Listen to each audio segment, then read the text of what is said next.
Real world کے معزز دوستوں، میں ہوں ماجد ملک اور آپ تمام دیکھنے اور سننے والوں کو السلام علیکم۔ ناظرین گرامی، آپ نے قیامت اور قرب قیامت کی نشانیوں کے بارے میں تو سن رکھا ہوگا۔ علماء کی اکثریت کے مطابق قیامت کی بیشتر نشانیاں پوری ہو چکی ہیں، جن میں بے حیائی کا فروغ، اونچی اونچی عمارتیں بنانے میں فخر محسوس کرنا اور ٹیکنالوجی کا راج وغیرہ شامل ہیں، اور ان جیسی اور بھی بے شمار نشانیاں پوری ہو چکی ہیں۔ لیکن کیا آپ جانتے ہیں کہ قرب قیامت کی نشانیوں میں سے ایک اور نشانی یہ بھی ہے کہ کوئی بدبخت شخص خانہ کعبہ پر حملہ کرے گا اور شاعر اللہ یعنی اللہ کی نشانی کعبہ کو گرا دے گا۔ اس نشانی کا ذکر ہمیں حضرت محمد صلی اللہ علیہ وآلہ وسلم کی حدیث سے آسانی سے ملتا ہے۔ آج کی اس ویڈیو میں ہم حدیث نبوی صلی اللہ علیہ وآلہ وسلم کی روشنی میں بتائیں گے کہ کعبہ کو گرانے والا شخص کون ہوگا، کس نسل سے ہوگا اور اس بدبخت آدمی کا ساتھ کون کون دے گا۔ ناظرین گرامی، بے شک کعبۃ اللہ بے شمار فضیلتوں کا مالک ہے۔ جب تک یہ قائم ہے دنیا باقی ہے، جب اس کو گرا دیا جائے گا تو دنیا تباہ و برباد ہو جائے گی اور قیامت برپا ہو جائے گی۔ قرب قیامت میں ایک بدبخت حبشی خانہ کعبہ کو گرا دے گا، جس کے فوراً بعد قیامت قائم ہو جائے گی۔ اسے آخری زمانے میں ایک کالا حبشی شخص منہدم کرے گا، جس کا نام زسو و یکتین یعنی دو چھوٹی پنڈلیوں والا ہوگا۔ اس کا یہ نام اس کی پنڈلیوں کے چھوٹے اور باریک ہونے کی وجہ سے ہوگا۔ وہ کعبہ کے ایک ایک پتھر کو گرا دے گا، اس کے علاوہ غلاف کو اتار دے گا اور اس کے زیورات کو لوٹ لے گا، اور اس کا ذکر ہمیں بہت سی احادیث میں ملتا ہے۔ عبداللہ بن عمرو رضی اللہ تعالی عنہ سے روایت ہے کہ نبی اکرم صلی اللہ علیہ وآلہ وسلم نے فرمایا کہ اہل حبشہ کو چھوڑے رہو جب تک وہ تمہیں چھوڑے ہوئے ہیں، کیونکہ کعبہ کے خزانے کو زسو و یکتین حبشی کے کوئی اور نہیں نکالے گا۔ ایک اور جگہ آپ صلی اللہ علیہ وآلہ وسلم نے فرمایا کہ چھوٹی پنڈلیوں والا ایک حبشی خانہ کعبہ کو گرا دے گا، جبکہ بخاری شریف میں یہ بھی ہے کہ گویا میں اسے دیکھ رہا ہوں کہ وہ کالا اور چوڑی ٹانگوں والا ہے، کعبہ کے پتھر اکھاڑ اکھاڑ کر پھینک رہا ہے۔ ناظرین گرامی، آپ صلی اللہ علیہ وآلہ وسلم نے اس شخص کا مزید حلیہ بتاتے ہوئے فرمایا کہ اس کے سر پر بال نہیں ہوں گے، جوڑوں میں ٹیڑھا پن ہوگا، ایسا محسوس ہوگا جیسی اپنی جگہ سے ہٹے ہوئے ہیں۔ مزید فرمایا کہ یہ شخص پھاوڑے سے خانہ کعبہ کو گرائے گا۔ پھاوڑا لوہے کا ایک آلہ ہے جو زراعت میں استعمال ہوتا ہے، لوہے کا ایک ایسا آلہ جس سے پتھروں میں کھدائی کی جاتی ہے۔ نبی کریم صلی اللہ علیہ وآلہ وسلم نے اپنے ایک ارشاد میں فرمایا کہ ایک وقت آئے گا جب اس گھر کی حرمت کو اس میں رہنے والے ہی پامال کر دیں گے۔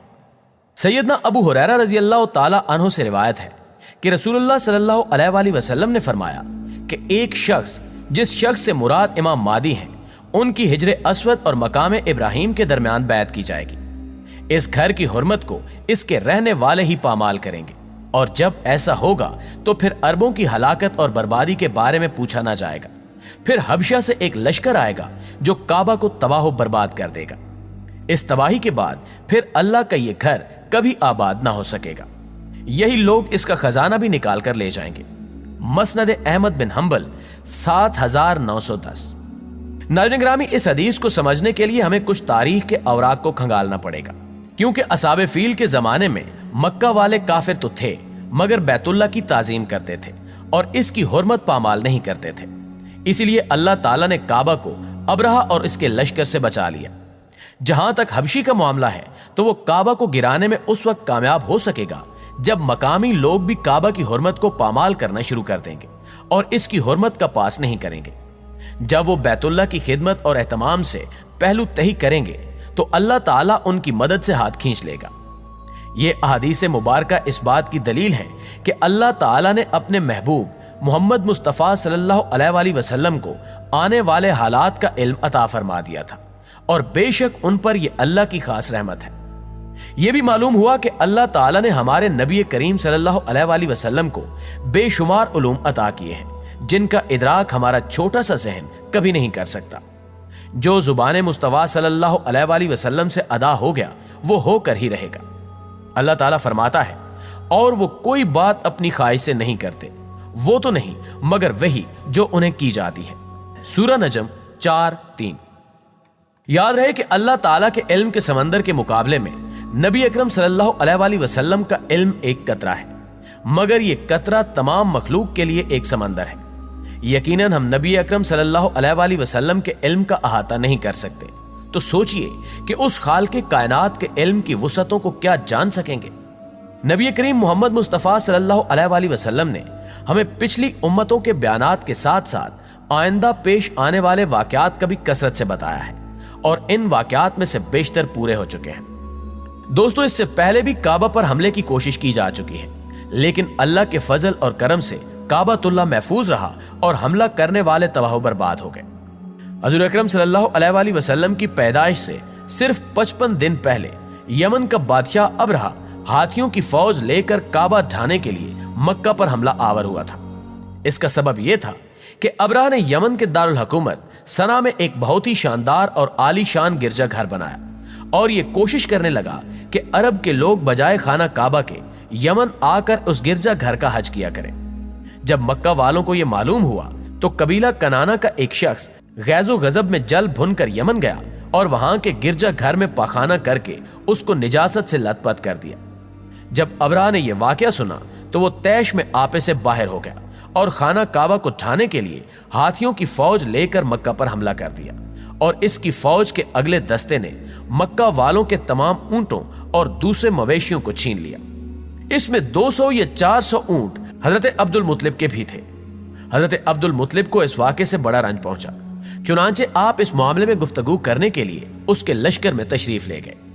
جب ابرہہ کو معلوم ہوا کہ قریش کا سردار اس سے ملاقات کرنے کے لیے آیا ہے تو اس نے آپ کو اپنے خیمے میں بلایا، اور جب حضرت عبد المطلب کو دیکھا کہ ایک بلند قامت، روبدار اور نہایت ہی حسین و جمیل آدمی ہے جن کی پیشانی پر نور نبوت کا جاہ و جلال چمک رہا ہے، تو صورت دیکھتے ہی ابرہہ مرعوب ہو گیا اور بے اختیار تخت شاہی سے اتر کر آپ کی تعظیم و تکریم کے لیے کھڑا ہو گیا اور اپنے برابر بٹھا کر آنے کی وجہ دریافت کی۔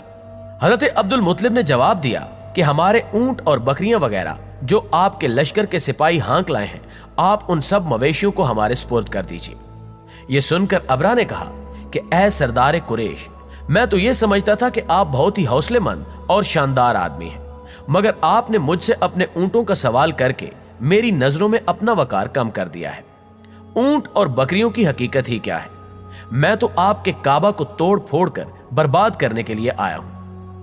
آپ نے اس کے بارے میں کوئی گفتگو نہیں کی۔ حضرت عبد المطلب نے فرمایا کہ مجھے تو اپنے اونٹوں سے مطلب ہے، کعبہ میرا گھر نہیں ہے بلکہ وہ خدا کا گھر ہے، اور خدا اپنے گھر کو خود بچا لے گا۔ یہ سن کر ابرہہ اپنے فرعونی لہجے میں کہنے لگا کہ اے سردار مکہ، سن لیجئے، میں کعبہ کو ڈھا کر اس کی اینٹ سے اینٹ بجا دوں گا اور روئے زمین سے اس کا نام و نشان مٹ جائے گا، کیونکہ مکہ والوں نے میرے گرجا گھر کی بڑی بے حرمتی کی ہے، اس لیے میں اس کا انتقام لینے کے لیے کعبہ کو مسمار کر دینا ضروری سمجھتا ہوں۔ حضرت عبد المطلب نے فرمایا کہ پھر آپ جانے اور خدا جانے، میں آپ سے سفارش کرنے والا کون؟ ناظرین گرامی، اس گفتگو کے بعد ابرہہ نے تمام جانوروں کو واپس کر دینے کا حکم دے دیا، اور عبد المطلب تمام اونٹوں اور بکریوں کو ساتھ لے کر اپنے گھر چلے آئے، اور مکہ والوں سے فرمایا کہ تم لوگ اپنے اپنے مال مویشیوں کو لے کر مکہ سے باہر نکل جاؤ اور پہاڑوں کی چوٹیوں پر چڑھ کر اور دروں میں چھپ کر پناہ لو۔